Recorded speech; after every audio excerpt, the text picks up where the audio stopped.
All right.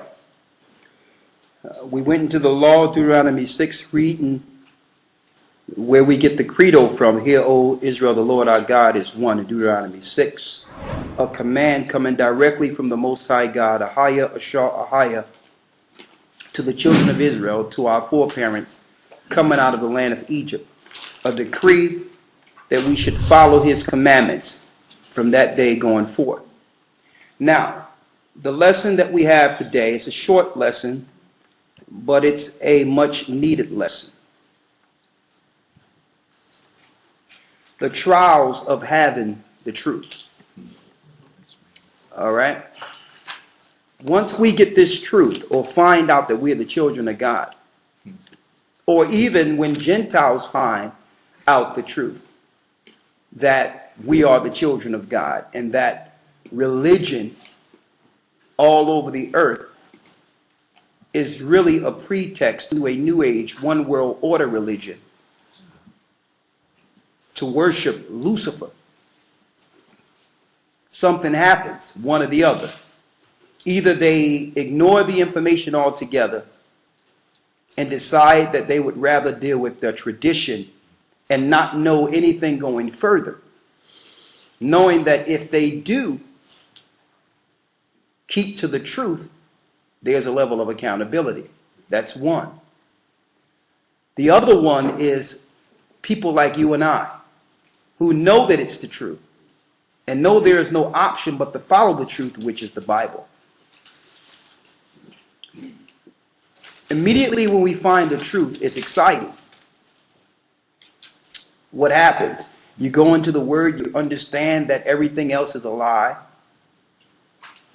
And then you begin to obtain all this wisdom and information and understanding that you find out later was purposely hid from you. And you begin to see everything you look into in a different light. You begin to understand everything around you. You look at the same news programs and television shows that you used to see and used to hear, but you're actually getting more from them with the newfound knowledge of what the world is. Something else is going on. You're going through a metamorphosis, a change. So you have all these emotions going on, understanding the truth, and it's perplexed to why everyone around you whom you love can't see. So you feel alone. So these are all the things we go through. And brothers and sisters, I'm here to tell you that this is a natural progression we are not to run from. And I wanted to say that because, believe it or not, and it happens every time this time of year, we go into a state of indecision, loneliness, and despair. Why? Because usually at the last quarter of the year, it's tradition time, it's holiday time, it's family time. So the music is going to play on you. The feeling you had when you ran down the steps Christmas Eve and watching to see what mommy and daddy was bringing you. The feelings of seeing the Christmas tree after helping decorate it. All these feelings come to you, and it leaves you with great memories of your youth. How the person you cared about on that day as you grew gave you certain things on that day that instilled a memory in you that you knew was love, that really had nothing to do with that holiday, but that moment commemorates that feeling. So we're going into a time of which I would call right now the highest level of sorcery and witchcraft throughout the earth is the time we're going into that tries our spirit. And I said it many times before, even speaking on the streets. It's as if this whole holiday time, the last quarter of the year, the whole earth goes into a trance and into celebration mode. And then when the ball drop on New Year's Eve going into the new year, it's as if you snap from the trance. Happy New Year's, and now you forgot that you've been under a trance with the music, with the euphoria, with the Christmas and the holiday cartoons that's actually meticulously aimed towards keeping the children in this particular tradition. Right? So what I wanted to go into is the trials of having the truth, not the holidays. We got a lot of time to deal with that. But there's a lot of trials and loneliness. And you have to realize, brothers and sisters, we are not alone. That even though we're singled out and we're to ourselves and we feel alone, there's others out there that have been chosen out of the world that feel the same way. But it's for a purpose. Just because you are excluded from the world doesn't mean there's not a purpose for your life. So what the Most High does is, and he does this to all the greats that you read in the Bible, he separates his own from the population, from the thoughts of the population, so that he can instill his will and his purpose in you. He does that on purpose. You notice when he's speaking to the prophets, even Christ before his ministry, being the Son of the Most High from the beginning,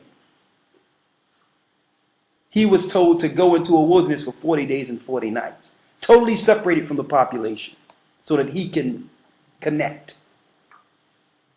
Now, a lot of us, in our financial situation and how this world is set up, don't have the options to just be pulled out and get built by the Most High himself. We don't have those options. But there's spurts all throughout the months in which we have that alone time to get to understand ourselves that you wouldn't have otherwise if we were like a hamster on a wheel, just dealing with the everyday operation and programming.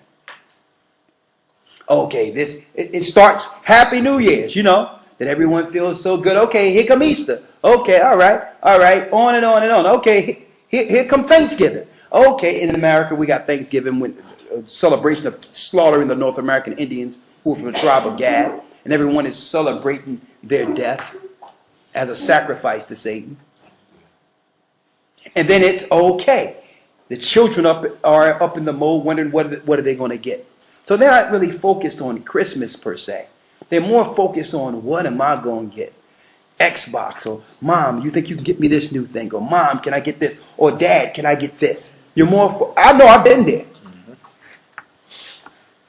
See? Or how much this person really care about me? Or will they get me this? Will they get me that? So we go through that. And then we go through, okay, it's party time. Anything happens here, stays here. New Year's Eve. And it really plays on your spirit, those that are in the world. Why? Because that's the day, according to our traditions, that the person you love is supposed to be by your side. So that you can bring in the new year, a new year resolution with the person. And what about those who don't have anyone? The loneliness and despair that comes from it. There's more suicides and death during these next 3 months than any time during the year. So what we're telling you, brothers and sisters, is you've been pulled out for a specific purpose. And you will be alone because you are alone. Okay? If Christ was in this world, he would be alone. There's no church on earth today would accept Christ if he was to walk into their church. Not one church today. Christ would be alone. So I wanted to go into a few things so that brothers and sisters will know that, because sometimes people feel alone and they look to lash out at others because they're alone. not realizing it's the Most High taking an opportunity for them to examine themselves and connect. So we have to thank the Most High for leisure time. It tells you that in the Apocrypha, that leisure he gives you to be alone is a blessing. Because you have to fight with the spirits within yourself. You have to, and we stay so busy in this world, we pay no attention to our deficiencies. We think that everything that's wrong is from the outside of us. But when you're alone, you have no one to deal with but yourself. The things you could have did differently, the regrets you have. All these things play into your mind, and it's just you and the Most High. Or the things that you would like to do, how you would like to be utilized. And anyone that have done anything in this world will, and if you was to speak to them today, they would go back to that moment of loneliness where they got an epiphany or something just clicked. They never equate that to the Most High, giving them direction, but that's how it works. That's how it works. So we have to learn how to stay busy up here to connect with the Most High, even if we're doing nothing, so that our idleness don't become Satan's playground. Now let's go in Ecclesiastes first. And I'm going to show you. Ezekiel dealt with it. John the Revelator dealt with it. It's a normal thing for the Most High to separate those. And guess what? Usually when you hear about information like this, the world would want to use it and say, this is a cult. The first thing they want to do is separate you from your programming. They want to separate you from your family. They want to separate you from the things you've learned. And they've actually chalked that up as being in a cult. When really, we're not saying separate from your family. We never say it's, what we're saying is understand what you're dealing with and how you were brought up was to serve Satan. Okay. And two cannot walk together lest they be agreed. So when you get the truth, there is going to be an initial drawback from the world. That's not a cult. That's you actually processing and looking to make sense of the information you've received and how to apply it to others now that you realize that the whole world is asleep. Let's read it. If I can, I want to read this real quick. Yes, sir. In the book of Ecclesiastes in the Bible, chapter 1, verse 18. For in much wisdom is much grief, and he that increaseth knowledge increaseth sorrow. Read that again. For in much wisdom is much grief. The more wisdom you get, the more grief you will get. Read. And he that increaseth knowledge increaseth sorrow. The more you know, you're going to have pain.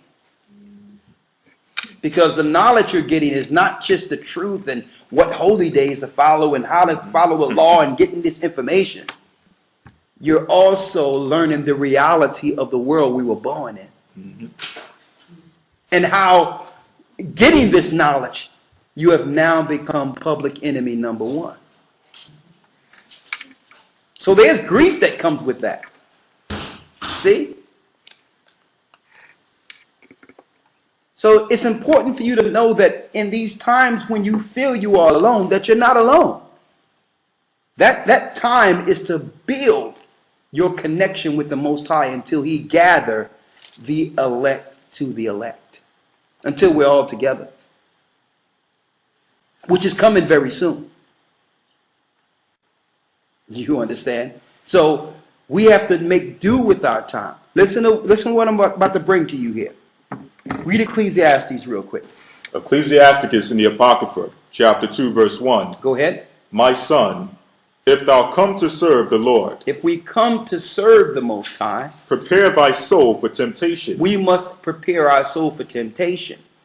Now, when you hear the word temptation, the normal breakdown of that scripture based on what we have learned is someone tempting you to not serve the Most High, to break a law or to break something. But the tempting is deeper than that. Prepare thy soul for temptation. It's going to show you what the temptation is. Here, read. Verse 2. Set thy heart aright. Get your mind ready. Why? And constantly endure. That when it says constantly endure, why should you constantly endure? Listen to this clearly. Read. And make not haste. And make not haste. In time of trouble. In time of trouble. That means when trouble comes, don't get ready to run back to something. It's going to show you.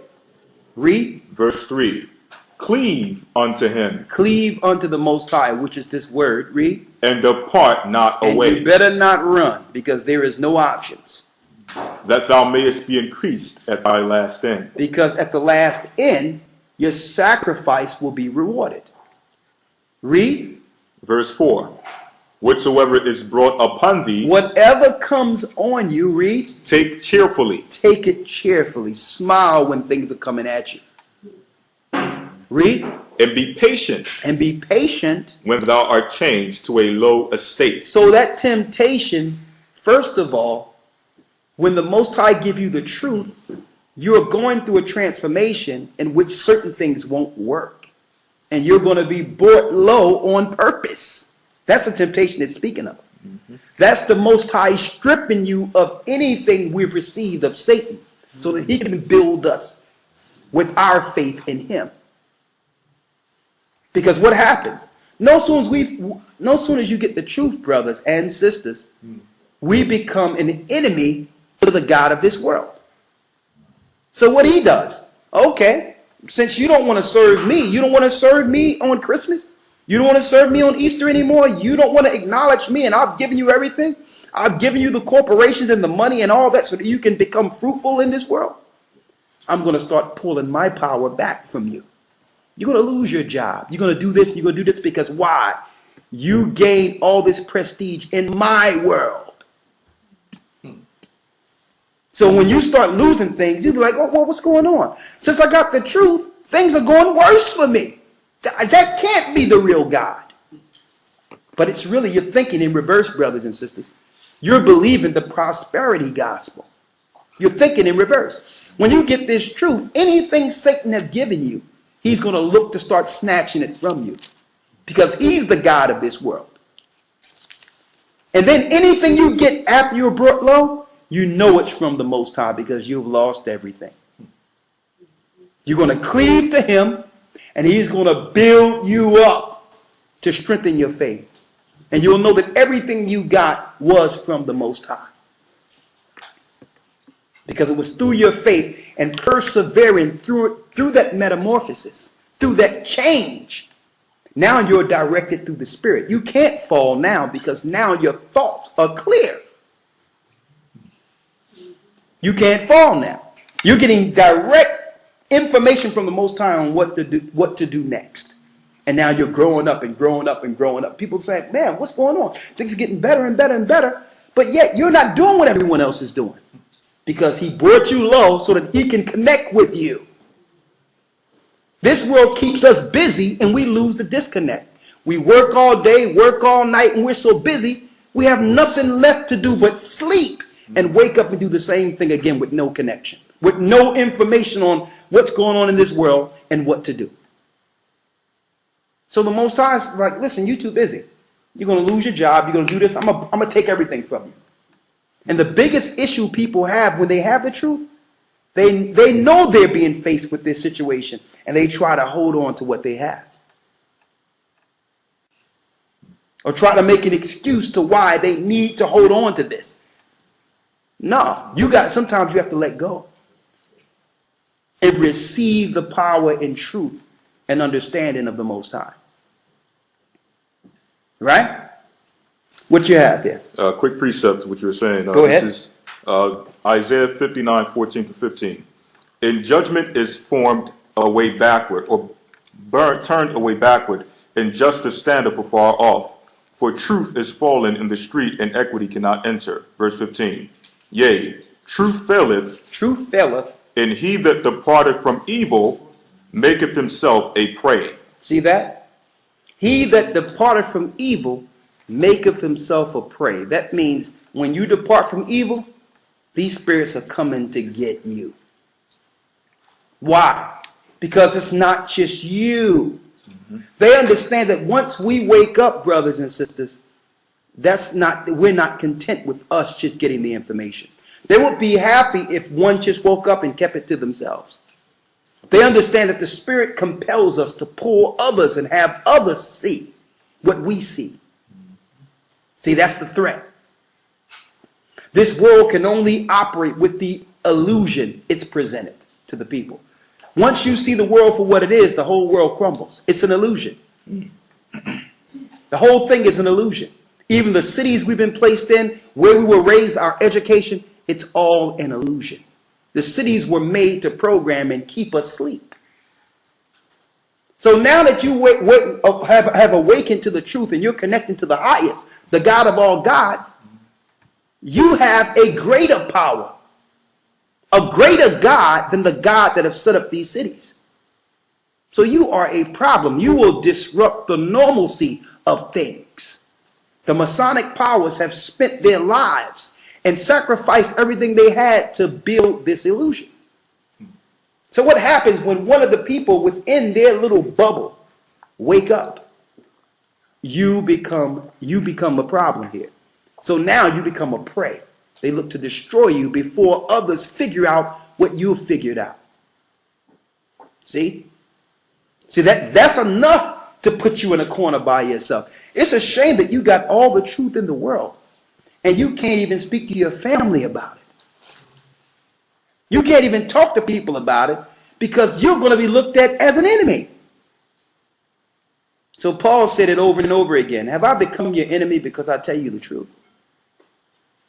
I'm speaking to a family member earlier, just speaking out of my mind and trying to convince this family member of what's going on and why she's sick. And what I'm like, you're still taking those medications I told you not, that I've actually looked up online and gave you the side effect, and you're telling me you're about to go into the hospital for a side effect of the medication I told you to put down months ago. And she comes back and say, well,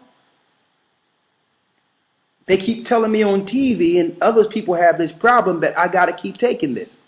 I'm like, so do you know that the whole system is connected together?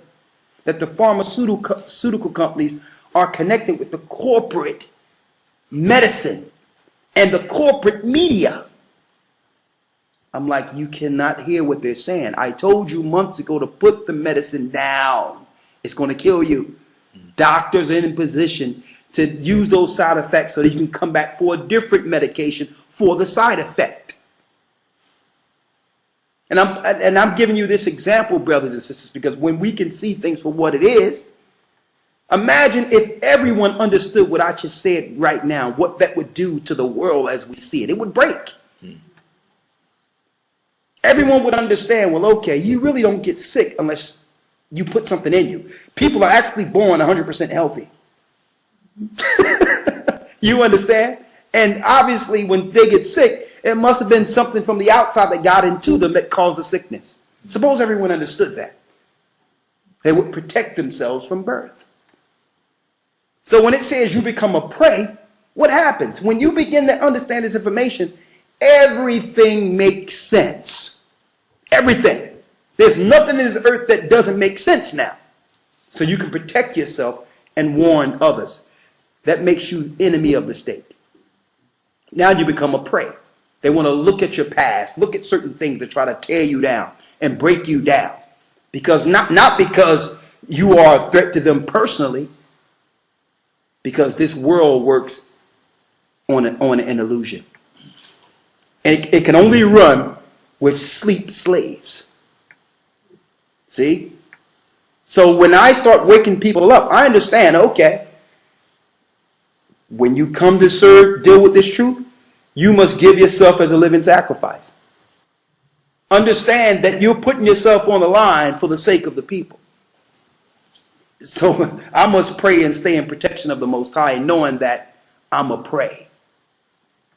There's predators that want me to stop talking. But that comes with the business of the Most High. And a lot of you have dealt with the same things. And it's important you know that this is a normal progression for what the Most High is going to use you for. Read. This is back in the book of Ecclesiasticus in the Apocrypha. Yes. Chapter 2, verse 4. Whosoever is brought, or whatsoever is brought upon you, Whatsoever is brought upon you, take cheerfully, take it cheerfully. and be patient when thou art changed to a low estate. When you lose everything, take it patiently. And I'm going to tell you, brothers and sisters, personally, I've been through it. I've been through the loss of everything. And you know what? I realized after losing everything that the Most High was still there. So it doesn't matter what your state is financially. Your status on this earth have no bearing with your status in heaven with the Most High. When he bring you low, there's some people in that state that he needs you to get to. That if it wasn't for that low circumstance, you wouldn't have had that opportunity. So the Most High purposely brings us to a low estate. Then he brings us high. Maybe there's a situation where we need to connect to someone of high estate, like Christ connected to Joseph Arimatheus and those that had power and prestige who can give them ships to go from one place to the next. So even when you're brought high, that's for the purpose of the Most High and to do the work. You understand? So it's nothing for your personal prosperity. Anyone that thinks of their personal prosperity and what they got and what they're going to do for themselves have missed the mark. The objective is always for the next stage of this truth. When you're brought low, when you're brought high, the same objective.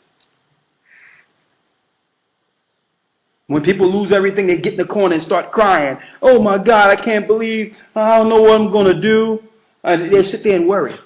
Reminds me of when I seen the disciples on the ship with Christ and the storm started happening and Christ was in the corner asleep. And everyone is saying, oh, we're going to die. Everyone is looking around. They should have known that everything was going to be okay if Christ was in the corner asleep. Okay? They lost their faith.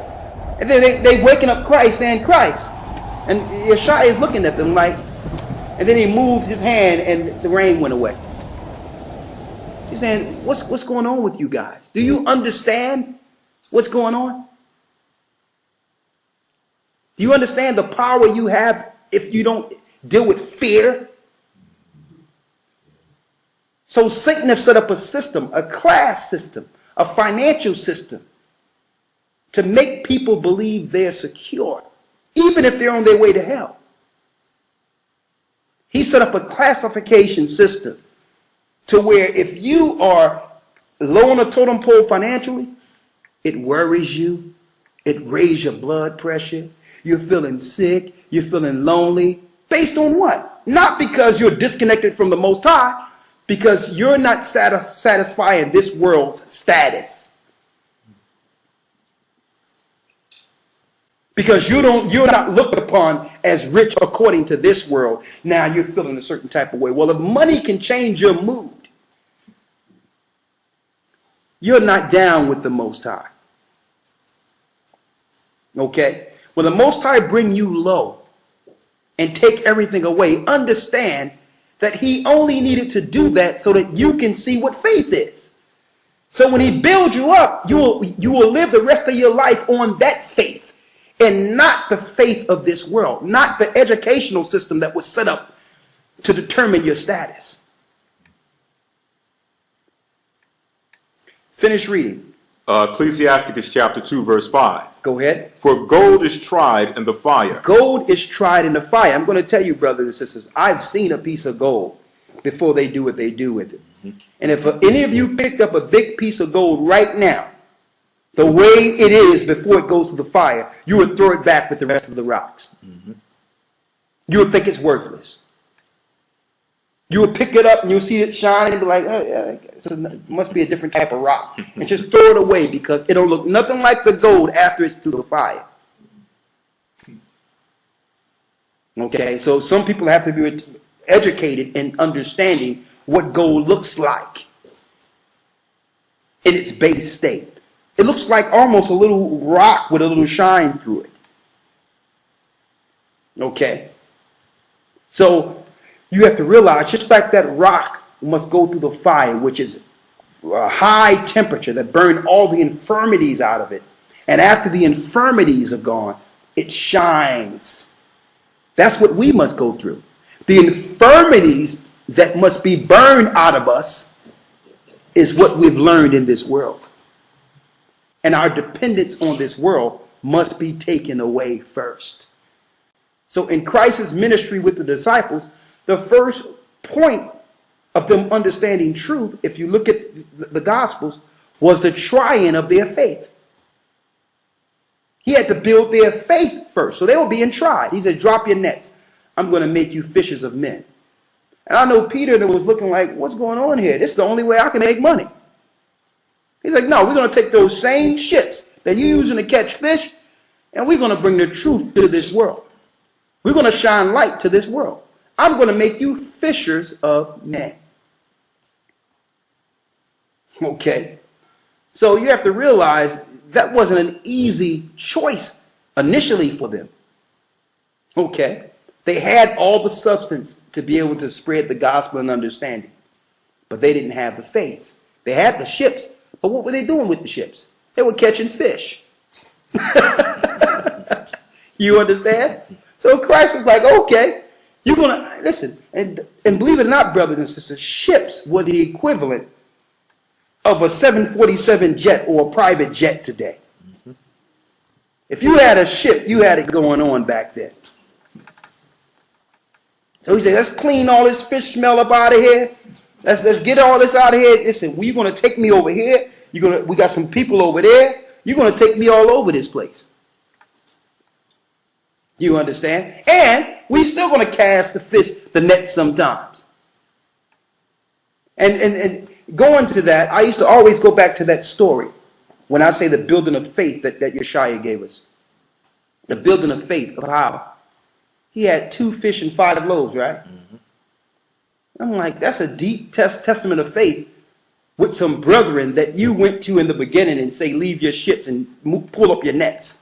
They're used to dealing with tons of fish. So what type of testimony that was to them when Christ fed everyone with 2 pieces of fish and 5 loaves? He was building faith. Building faith.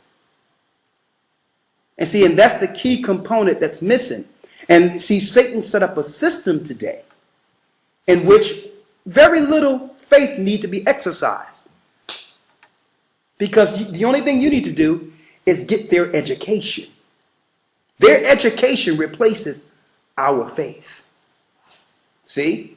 You get their education and you follow this. If you have an MBA, you're going to make between this and this. If you have a bachelor's, you're going to make between this and this. So everything is predicated off of you. Everything is predicated off of your dedication to build something in this world. So you don't care about faith. You only care about your substance and what you work for. And that's good to one degree. But understand that you can never apply that to the Most High. Because that was your work for this world. Okay?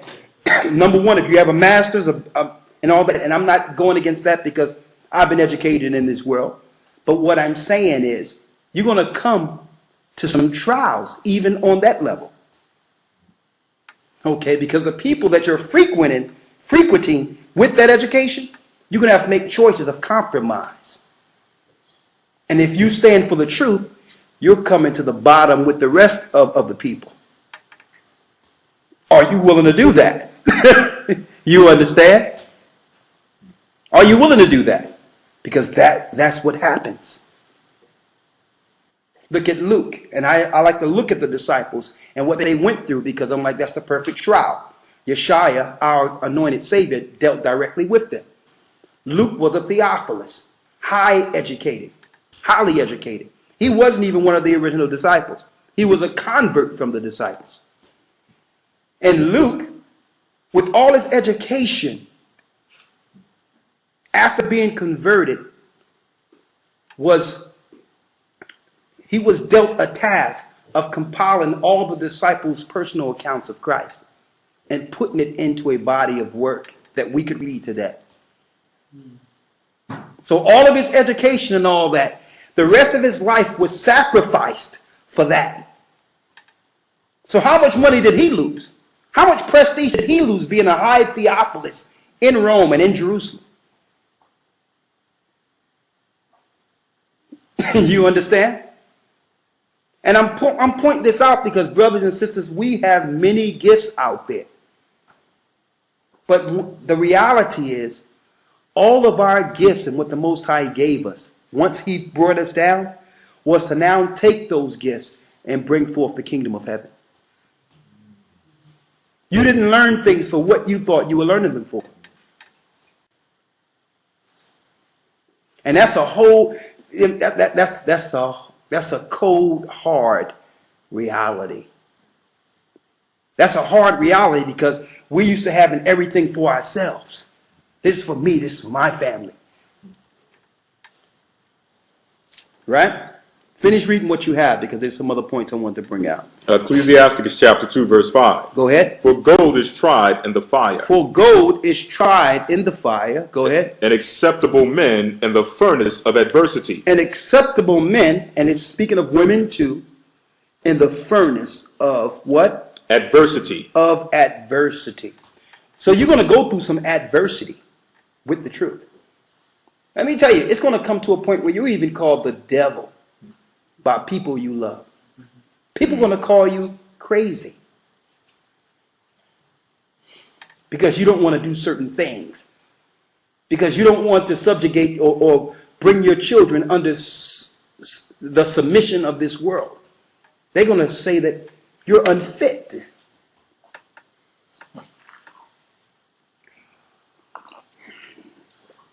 I hear it over and over again, what brothers and sisters go through.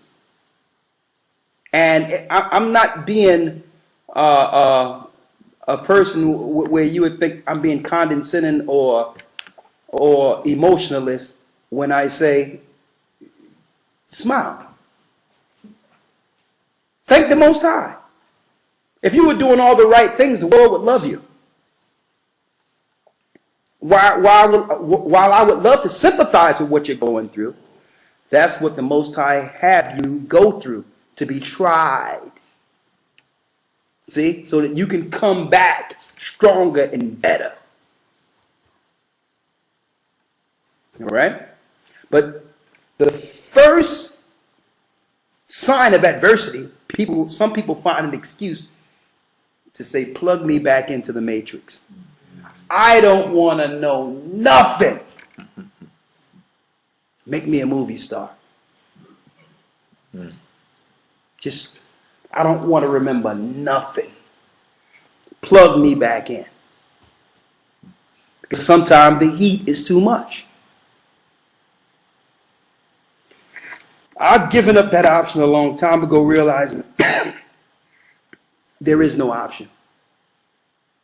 The cities that were built in this earth mimics ancient Babylon, and these cities were built as a program mechanism for the people. And that soon all these cities will be broken and our city will appear. I realize there's no other place to go and operate as if I don't know what I know. There's no way I can go somewhere, even with an education background, and sign an application and go work up in somebody's corporation. There's no way. There's no way. Because I understand, I know what's going to happen to this world. And if I have faith, we must build for the kingdom to come. If I really know that this kingdom is being prepared for me, then I cannot help this world fight against mine. And it gives you let me tell you, the truth gives us an entirely different mindset, because no longer can the world dictate our path. We call the shots that the Most High give us. Okay? Not the other way around. We're not controlled by this world. So this is what happens when you grow past your low point. Understand that the Most High had to strip you of things and say, okay, let me see what you're going to do now. Let me see if you're going to run back to your master. Okay. Because the options are out there. Let me see you go crawl back to your master. Go to the beast. Or will you take what I'm giving you and let me build you from scratch? Read. I'm going to read this real quick. Yes, sir. This is for those who may be considering that option of going back. This is 2 Peter 2, 21 through 22. Go ahead. For 2 Peter's. 2 Peter chapter 2, verse 21 through 22. 21 through 22 reads what? For it had been better for them not to have known the way of righteousness. It would have been better for them not to know the way of righteousness. Then after they have known it, to turn from the holy commandment delivered unto them.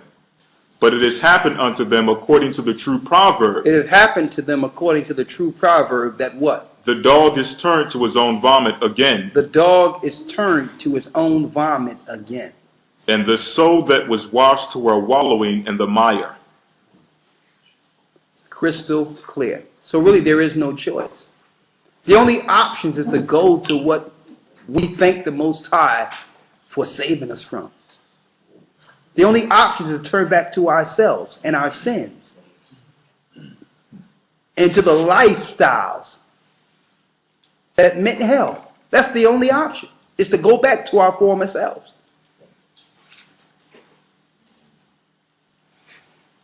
Read on. Ecclesiastes chapter 2, verse 6. Go ahead. Believe in him. Believe in the Most High. And he will help thee. And he will help you.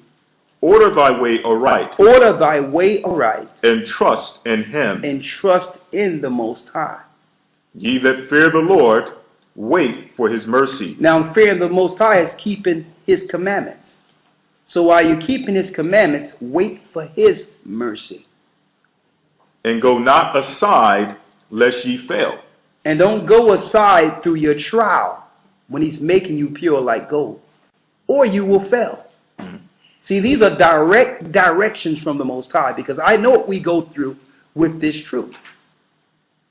I've known people who was put out of their house. It was between them and their wife and a Christmas tree. And the wife chose the Christmas tree. Okay? And the story was vice versa.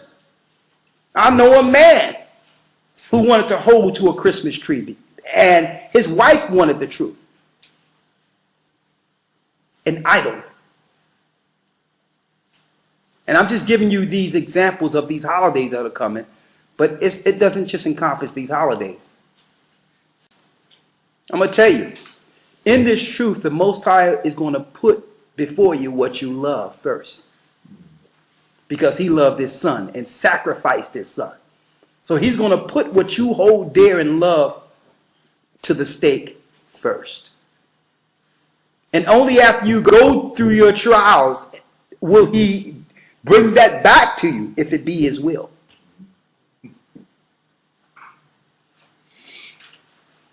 So many times I see people in the truth and they have a gift or whatever, and they think that they can give the Most High something based on their gift. The Most High gave the gift to you. You can't give the Most High nothing but obedience and sacrifice everything, including your life, for the truth. Okay. Finish reading what you have. Ecclesiasticus chapter 2, verse 7. Go ahead. Verse 8. Ye that fear the Lord, believe in him, and your reward shall not fail. And your reward shall not fail. The reward is coming back with Christ. Okay? Read. Verse 9. Ye that fear the Lord, hope for good, and for everlasting joy and mercy. Look at the generations of old and see, did ever any trust in the Lord and was confounded? Look at Abraham. Look at Yeshua. Look at the prophets. Was there anyone who trusted on the Most High? Look at Elijah, Elisha, and failed. Did the Most High ever forsake them? Look at us coming out of Egypt with Moses. Look at what he did with Joseph. Have he ever forsaken us? Read. Or did any abide in his fear and was forsaken? Or whom did he ever despite that called upon him? For the Lord is full of compassion and mercy, long-suffering, and very pitiful, and forgiveth sins, and saveth in time of affliction. Woe be to the fearful hearts and faint hands. Read it again. Woe be to the faithful hearts. Woe is destruction to the faithful hearts and faint hands. and the faint hands. And the sinner that goeth two ways. And the sinner that goeth two ways. Okay, that's what happens. It's the sinner that don't know exactly what they want to do. Because why? One of their choices is to indulge in their sin and to continue doing what they think. They try to make a law into what they want to do in the truth. And the example I can give of that, and I say it over and over again, and I'm going to put it out there one time for the last time. This thing where people think they can deal with marijuana and drugs while dealing with the truth. That's a sinner that what? Read it again. Woe be unto him that is faint-hearted. Faint-hearted. For he believeth not. Salakia, verse 12. Woe be to the fearful hearts and faint hands, and the sinner that goeth two ways. And the sinner that goeth two ways. I'm with the truth, but I'm trying to use the truth to excuse my sin. Not understanding you're letting in every demon from West Hell. Not only with you, but amongst everyone around you, including the spirit of death. Okay? And you're going to have sinners that try to use the truth to excuse their behavior because everyone can see their sin. So they're going to try to say, well, yeah, we can do this according to this scripture I learned. And this is the cherry on top of the whole thing. They'll usually say the elders know. And I'm putting that out there. If you know anybody that's doing some things that you know is wrong and say the elders know, hit up the elders. Usually if you see something is wrong, it's wrong. I want to put that out there too. But I'm not going to go into that lesson. Let's continue to go into the trials of what happens when one gets the truth. Read. 13. Woe unto him that is faint-hearted, for he believeth not, therefore shall he not be defended. Verse 14. Woe. When it says he shall not be defended, when Christ was crucified, the accuser of our brethren was cast down. And now we got an advocate instead of an accuser before the throne, which is our Savior, Yeshua. Someone as an intercessor between the Most High and us. The adversary, was cast down. So what we have here, when our reports go before the Most High, which are the reports of the angel of the presence, we won't have a defense. Okay? When we operate a certain way, when your prayers and all that go before the Most High, they will not be defended by Christ. Read. 14. Woe unto you that have lost patience. Woe to you who have lost patience, because I know there's people who've been strong in this truth, but yet their faith through time has waned. And I'm speaking of people in the truth for 2 years, 3 years, 5 years. And I'm perplexed because all I can say is try to be in this truth and be stronger than you've ever been for 20 years. Mm-hmm. Okay? And never forsake the Most High. Even through all the adversity, falling or whatever the case is, but you still stayed with the Most High. Try to sacrifice your whole life strictly for the truth. There's no time period. We should never lose patience with the Most High and with the brethren. Read. Woe unto you that have lost patience, and what will ye do when the Lord shall visit you? They that fear the Lord will not disobey his word, and they that love him will keep his ways. They that fear the Lord will seek that which is well-pleasing unto him, and they that love him shall be filled with the law. Will be filled with the law. Read. 17. They that fear the Lord will prepare their hearts and humble their souls in his sight, saying, we will fall into the hands of the Lord and not into the hands of men. For as his majesty is, so is his mercy. So we'd rather fall into the hands of the Most High than in the hands of men. So we deal with what we need to do. We deal with going through the trials, the tribulations, being brought low, making a choice not to succumb to the pressures of this world. Because there is a lot of pressure, and it usually will come from those close to us. So what happens when we first get this truth? Let's go to Ezekiel 3 real quick. And hold Ezekiel 3 and get Revelations 10. Let's start at the first verse. Of Ezekiel. Ezekiel 3. Ezekiel 3. Yes, sir. Ezekiel chapter 3, verse 1. Yes.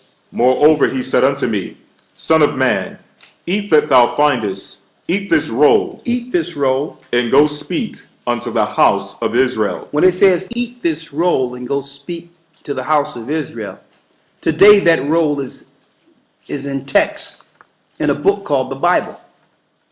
Back then the roll was the scroll.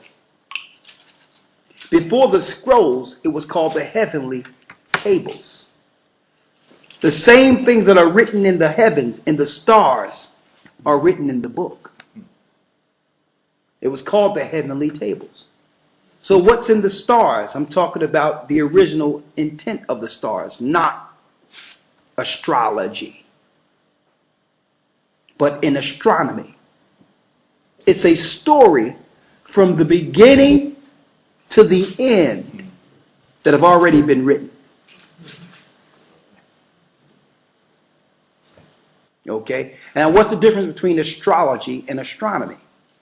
Astrology is witchcraft. Dealing with the horoscopes, that's witchcraft. Because they use astrology for the psychological connection and behaviors with the people that are born under certain stars. That means they understand your weaknesses and strengths, knowing you were born at a certain time, and it's used against you. Astrology is true, but it's witchcraft. It's used to play on someone's natural behavior based on them being born at a certain time. There's certain traits and behaviors with a person that was born at a certain time of the year. And they utilize that information. But it was only for the angels to know that. We weren't supposed to use this for necromancy and playing on someone's emotions because we know their behavior patterns. That's the difference. You wasn't supposed to know how you're going to feel today and who you're going to meet tomorrow.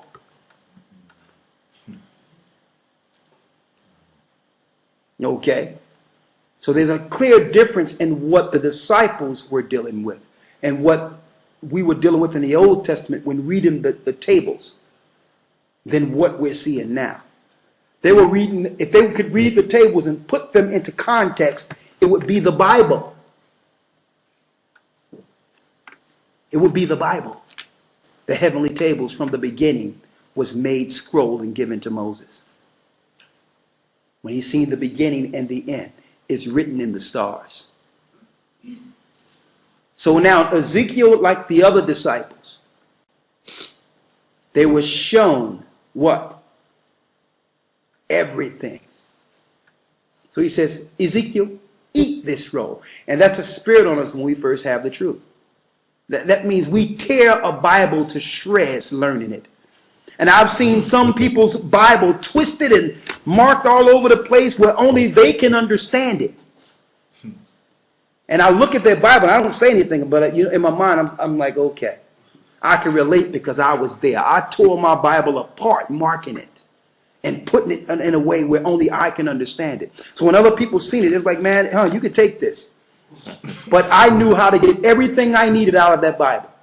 I marked it specifically for me, and I know that progression we go through with that. That's that time where we're brought low. We don't care what happens to us, and we're just sucking it all in. We're just getting everything the Most High, because we know this moment is not going to be forever, in which we can understand things. And it's like the Most High is writing it before us and understand everything clearly.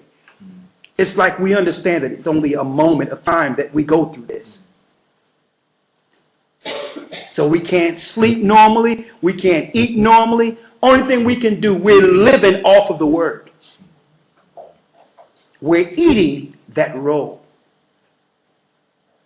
That's the beginning of this truth, where everyone is looking at you like I've never seen you obsessed with the Bible in a church like this, where you never was tasked with learning the Bible in the church. You understand? Because now you can relate to the Bible, understanding it's speaking of you. It's a whole nother level of connection now. So he told Ezekiel what?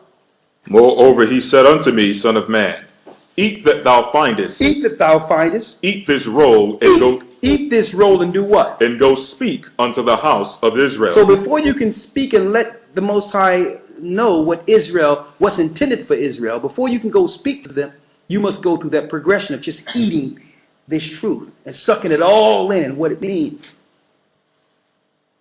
And now you got enough to tell our people, because when you start bringing out certain things, they're going to have questions. Okay, when you start saying certain things, automatically it clicks like, well, if you saying this, then what about this then? This doesn't make any sense. Now you're speaking and teaching against their programming. And you have to make sense of their programming now. Okay? You have to now start making sense so that they can actually begin to wake up. So you got to go speak to the children of Israel. Read. Verse 2. So I opened my mouth. So he opened his mouth. And he caused me to eat that roll. That's what we all go through. That's a normal progression. Which is eating this word. It's food. That's why Christ told Satan during the temptation, man cannot live off bread alone, but every word that proceedeth from the mouth of the Most High. Like, this is spirit. You can live off of the word, brothers and sisters. It can take us to the point of hunger, through hunger, to the point we get food again. Okay, the spirit can be nourished and maintain the body to a degree. But when you're in between those zones, that same spirit is going to say, okay, you got to eat something right now. Or your spirit going to be all the way over. Okay, don't eat much. Just go get some lettuce, get some tomatoes, get some oregano, just get a little bit. Don't eat much because you want to stay right here. So that spirit will let you know, because as you read the Bible and read and actually deal with it, if you look at time actually go by fast. And you don't realize you done missed like 2 meals when you're really in the Bible. Because you're living off of it. It's a source this world haven't been promoting to you. It's a source of life. Christ went and fasted 40 days and 40 nights. Okay, so when Christ, the first thing Satan showed him at the temptation was this big thing of bread. Go ahead and just take a piece. says man cannot live off bread alone, but every word that proceedeth from the Most High. That tells me that there's another life source that sustains us. That's what happens when you first in the truth and everyone looking at you like you're crazy. But again, you have to have some understanding of what they're seeing too, because it's not normal. You're not on a normal life progression. They're noticing you're missing certain meals. They're noticing certain foods you're not eating anymore. They notice that you're so consumed with this Bible that they're losing you as they know you. So you have to have some understanding of what they're going through, because they're right. They're right. You're being born again. You're changing right before their eyes. And the only thing because they have nothing to draw from in this world, because they don't really know what Christ went through and what the disciples went through. So their initial understanding of what they're seeing here is that you're crazy, that you're losing your mind. I've never seen somebody up in this Bible like this all the time and don't care about nothing else. They think you're crazy. So you have to understand that you're being moved to the crazy zone now. Okay? But that's what happens. So you have to realize, brothers and sisters, when the Most High wanted his elect to get this information, he would tell them to go from amongst the people, knowing that it's a change that's happening. He said, well, go to this cave, go into this area and get away from the people, because to this world, connecting to the Most High is crazy. Okay? Finish reading. Ezekiel chapter 3, verse 3. And he said unto me, Son of man, cause thy belly to eat, and fill thy bowels with this roll that I give thee. Then I did eat, and it was in my mouth as honey for sweetness. So it was sweet when he first ate it, because the truth is sweet. That means you can sit down with any. We need you to go there. Stay there real quick. This is finished. It's finished. No, there's more I want to get out of it. Okay. All right. Because at first what happens is it's sweet, right? And we go through that. Oh, there's no religion we can't break down. I mean, we're looking for a debate. I mean, you on a bus, you see a Muslim, oh my God, I've been through it. Oh, that's the Jehovah's Witness. You never let a Jehovah's Witness in your house. They knock on the door, you inviting them, you give them coffee, tea.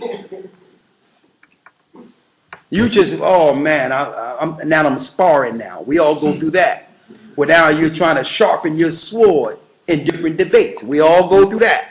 You're looking for someone to challenge now, because you know you have information that this earth don't have in every religion, and you can see their deception coming a million miles away.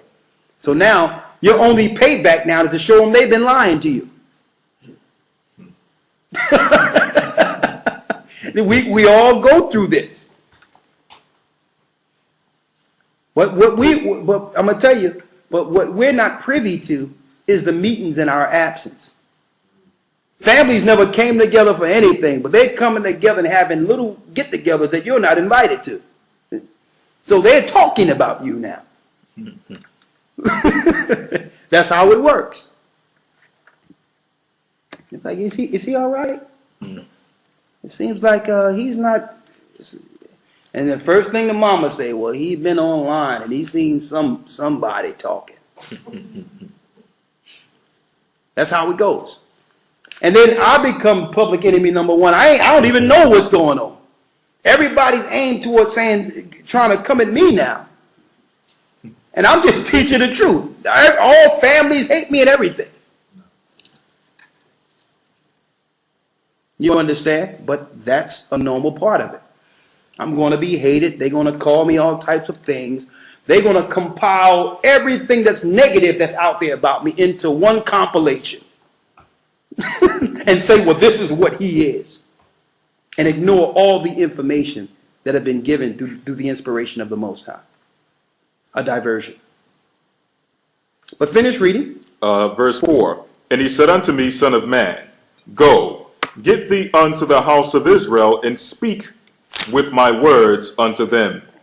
For thou art not sent to a people of a strange speech. So that means we weren't sent to a people of a strange speech. So the initial ministry was not to the Gentiles. Read. You good? Okay. Go ahead. Let me move that out of your way there. What? Go ahead. Verse 5. For thou art not sent to a people of a strange speech and of a hard language. Of a hard language. Read. But to the house of Israel. Now check this out. Read.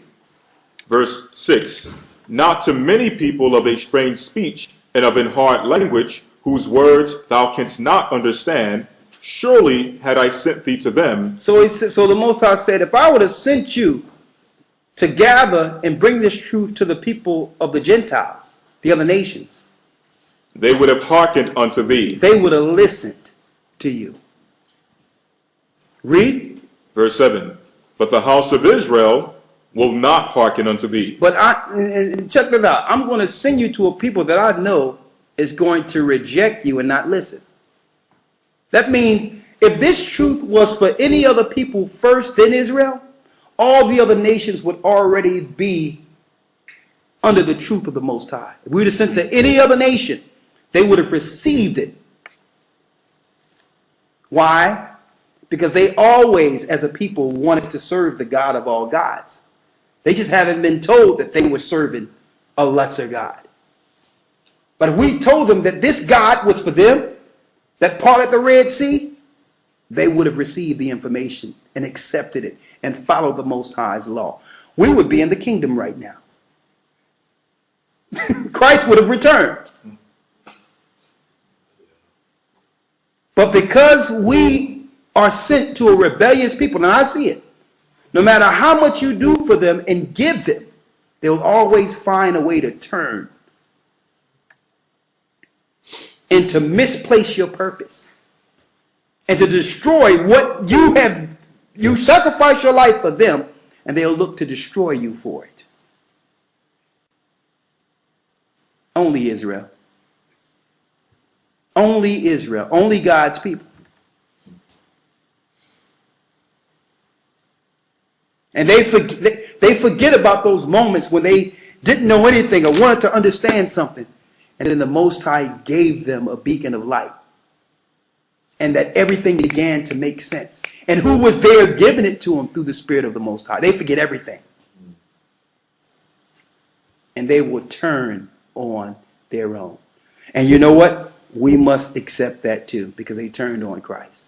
That all comes with it, brothers and sisters. It all comes with the territory.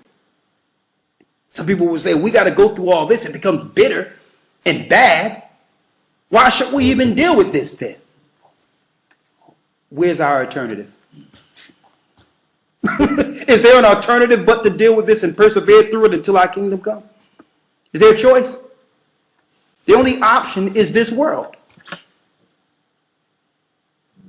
So we must be long-suffering and just deal with each other and forgive each other through all these shortcomings. We have to. We just can't say, well, I'm not going to deal with you no more. I don't want to deal with you no more. There'll be no people to deal with. There'll be no people to teach. So we must forgive, persevere, love anyway. Read on. Verse 7. But the house of Israel will not hearken unto thee, for they will not hearken unto me. He says, listen, they will not listen to you because they won't listen to me. So Ezekiel is sitting there, he getting all this information to go and tell Israel the kingdom will soon come. That the kingdom is for them. And the Most High tell them straight up, listen, you're going to have to be tough as nails here because they're not listening to me. But I'm going to send you to them. And they're not going to hear you either. but you got to teach anyway. So if you think you're going through something personally with your family members and all that, look at what the disciples and look at what the prophets went through. When the Most High told him directly, these people that ain't listening to me, when you go out, So why should I be flogged and whipped and get things thrown at me for people that don't want to listen to you? But he had to go anyway.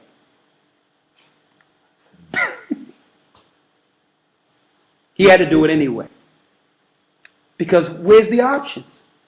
This whole world belongs to Satan. There's only two masters, brothers and sisters.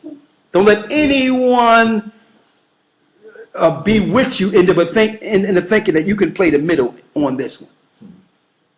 If you're not serving the true God of Israel, you're serving Satan. There's only two masters. So with that knowledge, I know that I have no choice. Okay? If I'm not doing what the Most High said, by default, I'm serving Satan. Which means if I decided, getting all this information, and decide I'm never going to say anything again, and don't do nothing else, and don't even bother anyone else, I'm still serving Satan because I'm not doing what I was called to do.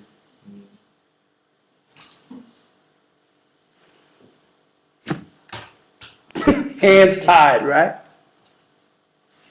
Hands tied. That's what the truth is.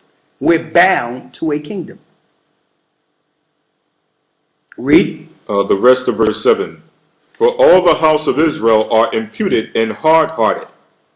Behold, I have made thy face strong against their faces, and thy forehead strong against their foreheads. As an adamant harder than flint have I made thy forehead. Fear them not. Fear them not, because our people are even going to go to the point of threats if we begin to teach this truth.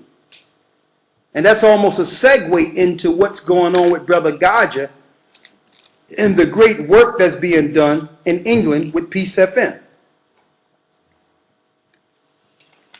And that's almost a segue to what I need to talk about in a couple of minutes, about what they did now that a Jewish guy came on the radio show and exposed all the dark secrets that we weren't supposed to know that happens in Judaism, practices in Judaism.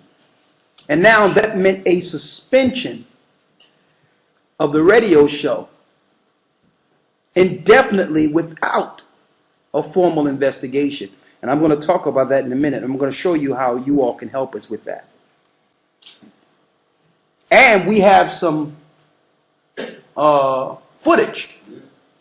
We have some footage that we're going to show that soon will be released. And I'm going to tell you all the whole spiel here. And we wanted to talk to you all first before we release the video publicly. Okay? But I'm just saying, this is what we have to go through. Read. Verse 9. As an adamant harder than flint have I made thy forehead. Fear them not. Fear them not. Neither be dismayed at their looks, for they are a rebellious house. For they are a rebellious house. So the Most High gave us this role so that we can go speak to a people that will even reject us. But there will be the few Jews that the Most High will utilize. And I'm going to tell you, when one comes to the truth, the true knowledge of the Most High, the angels rejoice. So it doesn't take 1,000 people to come to this. This is not the mega church of Satan. The Most High is only dealing with a few. So if you don't see the large in number and think that that's the example of whether or not the Spirit is there, the Spirit is actually in the mega churches, to tell you the truth. The spirit of the devil. The spirit of the fallen one, Satan. And I even checked this out because the closest thing I've seen in mainstream religion as far as organization and bringing forth some level of information to some degree, at one point, to some degree, even though it's satanic at its core, was the Jehovah's Witnesses, started by a Jewish guy named Charles Taze Russell. But now they're moving their literature into accepting a one world leader. They're shifting their whole thing into accepting the the one world order and how to operate within it. I even got the article. I'm going to go into that soon at another time. So Satan is about to come from behind the curtain and unite all these religions that were set up by Masons. Now let's show you that John the Revelator went through the same thing before I go into my next part of this. Oh my goodness. Let's go. Revelations 10 and 7. Read. Revelations 10 and 7. But in the days of the voice of the seventh angel, when he shall begin to sound, the mystery of God shall be finished, as he have declared to his servants the prophets. And the voice which I heard from heaven spake unto me again and said, Go, and take the little book which is open in the hand of the angel. Now we know that little book that's open in the hand of the angel is the heavenly tables, which is the Bible today. Read. Which standeth upon the sea and upon the earth. And when I went unto the angel and said unto him, Give me the little book. Give me the little book. Read. And he said unto me, Take it. Take it. And eat it up. And eat it up. So John on the Isle of Patmos was also told to eat this roll. To show you that it's from the heavenly tables, it tells you the angels are holding this. Read about the angel again.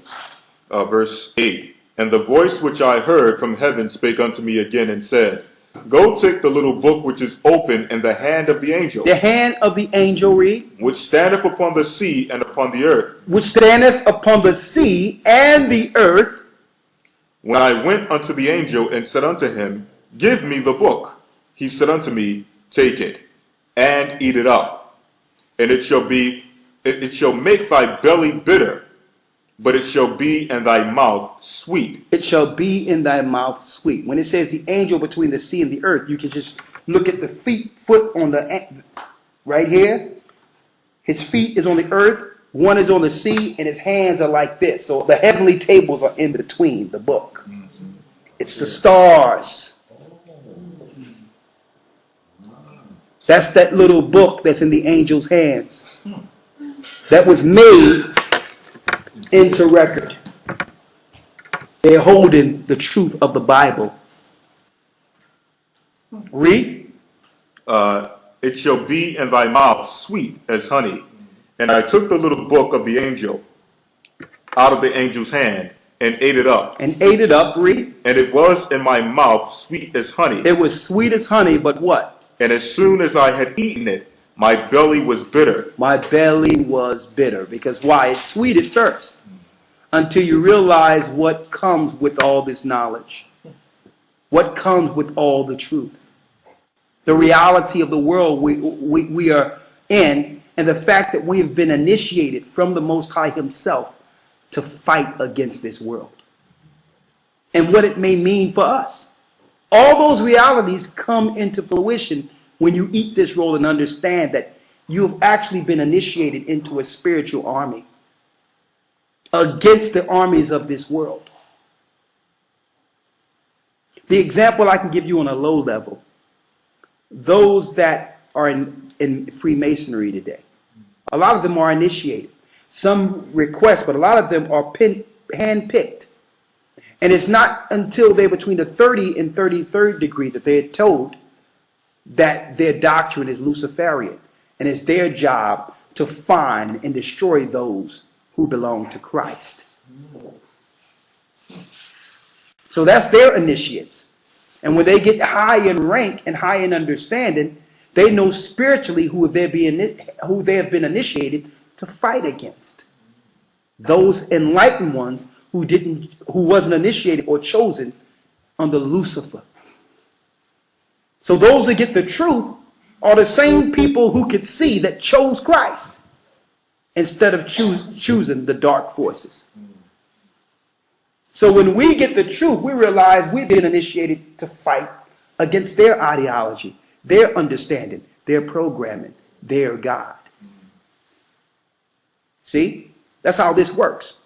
So I know you go through all the little trials and all that initially, but if you sustain and go through those trials, you will realize your part in this fight.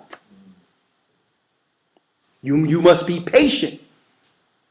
The same way if you join an army, you're a private at first. You understand? And they got you running around and your face in the mud and you're feeling low and bad days and your feet is hurting and you're marching and a guy hollering all at you and you feeling, oh, what did I get myself into? you actually being broken to become what? A force. That's on the left-hand side.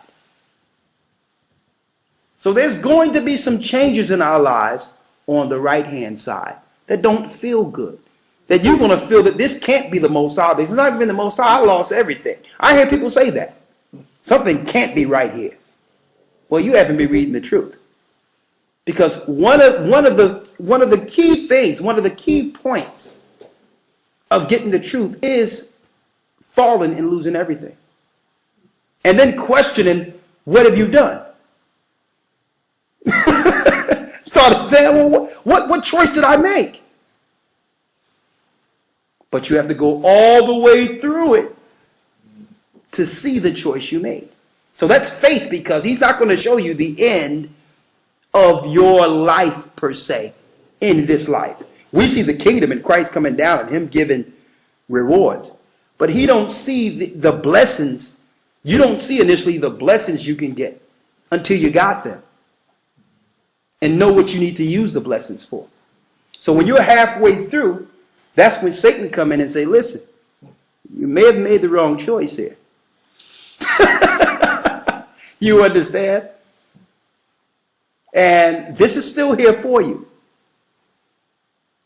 You may have made the wrong choice, but your life is still here. Now just back up from that Bible and come back. Don't worry about that Israelite stuff. I got a church for you. Some good people in there. You can just go back to your church.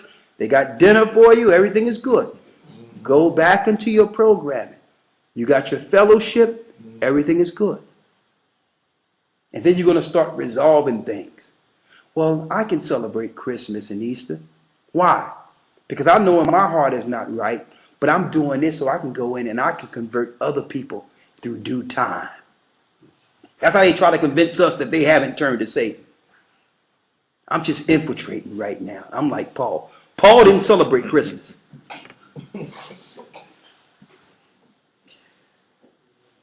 So what I'm putting out there, brothers and sisters, is that it's sweet at first, then it becomes bitter. And the reality is, when you get into the truth, you're going to find all the sweet stuff happen in the beginning. That's where all the sweet stuff is. The real trials, and you have to just take a blessing with all the good stuff you can get in between. But the reality of what this life is, it becomes bitter. People talk about you. They'll say things about you. They'll even try to harm you. All these things come with it. See? But you have to keep on going and keep on going. And learn how to operate with those who can't see.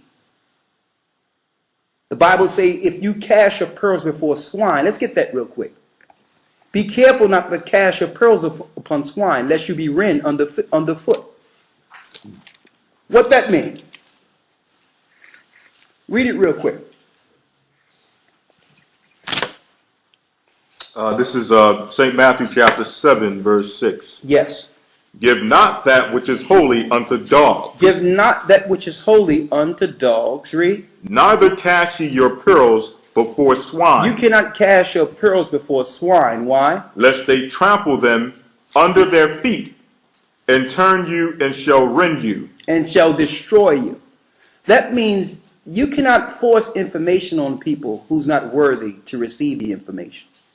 You try to force this on somebody, they can use the same things you're bringing them to tear you down and to destroy you.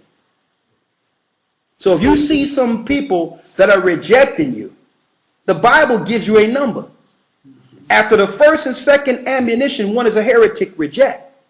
You got 2 times to try to show somebody something before, and if you keep forcing it on them, it's gonna be offensive to them now. They're gonna look to destroy you now. The Most High give you 2 times to show somebody. After the second ammunition, you gotta reject them. You gotta say, not reject them to the point where I don't want to deal with them, but don't go there no more with them. Wait till the Spirit brings them around, like He brought you around. Because anything you do, they're going to use an opportunity to rend and destroy you. You cannot cast your pearls before swine. So Christ wasn't trying to cast his pearls amongst the Pharisees and scribes, knowing that in their heart they wanted him dead. So he didn't give them the mysteries to the kingdom of heaven. He didn't give them certain information because it wasn't meant for them to get it. He didn't cast his pearls before swine. So you have to get out of this mindset that I have to just give this to anybody I see, and don't realize that there's an order of how to relay the information. There's an order to it. Or, believe it or not, this truth can be used in reverse. Satan can use what you know to help you destroy yourself. There's an order to it. This is not for you to go into your home and become a tyrant with the people you love. That's husband or wife. That means if your wife is celebrating Christmas and don't get it right now, you can't take that from her. Okay? You have to go with the scriptures that speaks about dealing with an unbeliever. If she be pleased to dwell with you, you can't cut her off. That means she still love you. And she always loved you, and Christmas was a part of that love. You can't expect her to snap right out of it. You understand? You have to realize what she's going through. And if she say, I still love you, but I'm still going through a transition here, you have to work with her through that transition. And vice versa. That don't mean you celebrate Christmas, but understand what that means for her. You don't got to buy no gifts and be like, listen, babe, all right. Well, you going to deal with that. Understand I'm not going to participate. But until you see it and know it for yourself, I can't take that from you. As long as you still make sure the things we have in agreements in love, we keep that going, in time you'll understand. Instead of coming through your house and being a tyrant now and just want to tear everything apart. And she didn't have the opportunity to see what you've seen yet. It's wrong. That's being a lion in your own house. And the same way when it comes vice versa. There's a way in which we can operate with this knowledge and bring souls to the Most High without becoming a tyrant. Thinking that we now must dictate the law everywhere we go, as if we haven't sinned.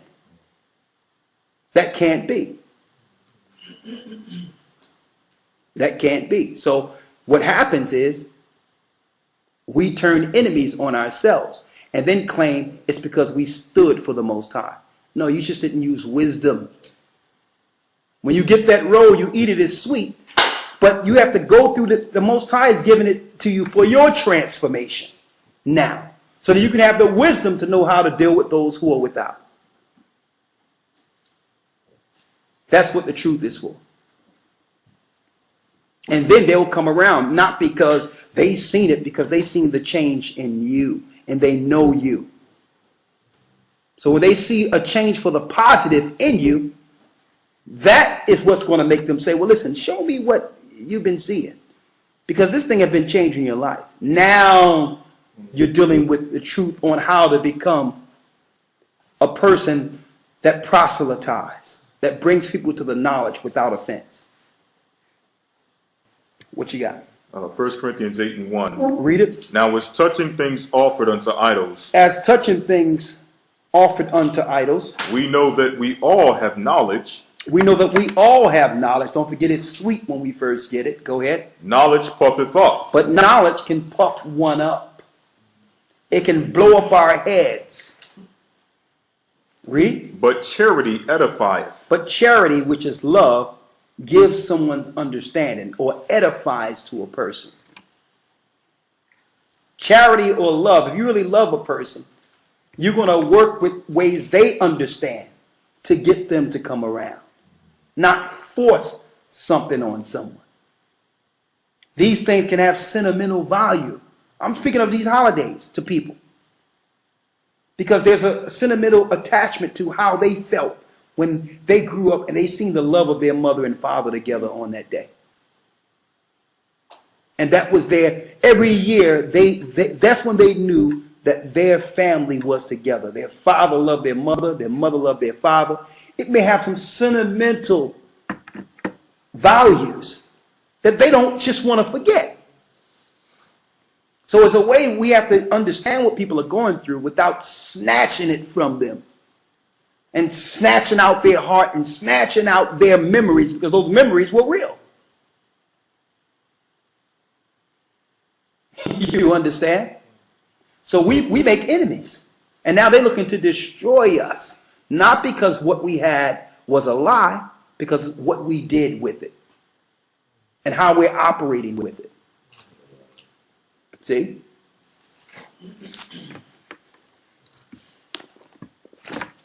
Now that leads us to the next part. One moment. So understand that when you start dealing with the truth, you're going to go through these transformations. You're going to go through these changes, but we have to endure. And once we get the knowledge of truth, we have to use wisdom on how we deliver it and operate with others. We really do. And be patient through the whole thing, through this whole transformation, brothers and sisters. And I'm saying this because we just give you the truth and you get it out there and you get all this information. A lot of you get meat before you get milk sometimes. You just go to the videos that you want to see. But you need instructions on what to do with so much information. Because that information can puff you up and destroy you. So it's wrong that we can give you all these information and precepts and how the calendar works and what holy days are really so and all that. But it means nothing if we don't deal with the spirit of charity and love and how we deliver the information. All right? You got anything else there? Just one last reference. Okay, go ahead. Acts 14:21-22. Yes. And when they had preached the gospel to that city and had taught many, they returned unto Lystra and to Iconium and to Antioch, confirming the souls of the disciples and exhorting them to continue in the faith, and that we must through much tribulation enter into the kingdom of God. Through much tribulation, we enter into the kingdom of heaven. So the closer we get to the kingdom, the more tribulation we must endure. But we're not to back away. We are to take whatever stripes we get like Christ did and keep going until we're all together in that kingdom. And see, and that's the true direction. That's what we're looking for. With that, I'm going to say shalom, and I'm going to need your help on something. So give me one moment, and I'm going to go into what's going on over there